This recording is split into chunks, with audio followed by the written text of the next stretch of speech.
হরে কৃষ্ণ, দণ্ডবত প্রণাম। শ্রীমদ্ ভগবদ্গীতায় বিভিন্ন জায়গায় ভগবান শ্রীকৃষ্ণ অর্জুনকে ভারত বলে সম্বোধন করেছে। এই ভারত কি সত্যিকার এই ভারতবর্ষকে বোঝায় না অর্জুনকে বোঝায়? আমি গত কয়েকদিন আগে শ্রীমদ্ ভগবদ্গীতার 18তম অধ্যায়ের একটি শ্লোক প্রচার করেছিলাম। সেই শ্লোকে ভগবান শ্রীকৃষ্ণ অর্জুনকে ভারত বলে সম্বোধন করেছেন। আমার এক সতীর্থ মুসলিম ভাই সেই শ্লোকটা বা সেই আমার যে প্রচারের যে এটা ছিল সেটাকে তিনি আমাকে উপস্থাপন করলেন এবং বললেন যে আপনি বাংলাদেশে বসবাস করেন, তথাপিও ভারতের প্রচার কেন করছেন? তো আসলে এই শ্রীমদ্ ভগবদ্গীতায় শুধু এক জায়গায় নয়, বিভিন্ন জায়গায় ভারত শব্দটা রয়েছে। ভগবদ্গীতাতে যে ভারত শব্দটা রয়েছে সেটি এই ভারতবর্ষকে বোঝাতে নয়। প্রথমত হচ্ছে অর্জুনের নাম, অর্জুনকে সম্বোধন করার জন্য ভগবান ভারত শব্দটি উচ্চারণ করেছেন। অর্জুন যে কুরু বংশে জন্মগ্রহণ করেছে, সেই কুরু বংশে ভরত নামে এক রাজা ছিলেন। তার নাম অনুসারে এই পৃথিবীর নাম ভারতবর্ষ হয়।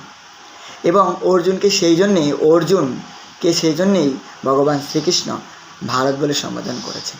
এছাড়া ভগবান শ্রীকৃষ্ণ অর্জুনকে কোথায় ধনঞ্জয় বলে সম্বোধন করেছেন, কোথায় কৌন্তেয় বলে সম্বোধন করেছেন।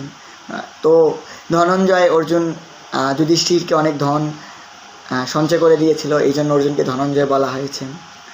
অর্জুন নিদ্রাকে জয় করেছিল, তাই অর্জুনের ভিন্ন একটি নাম হয়েছে।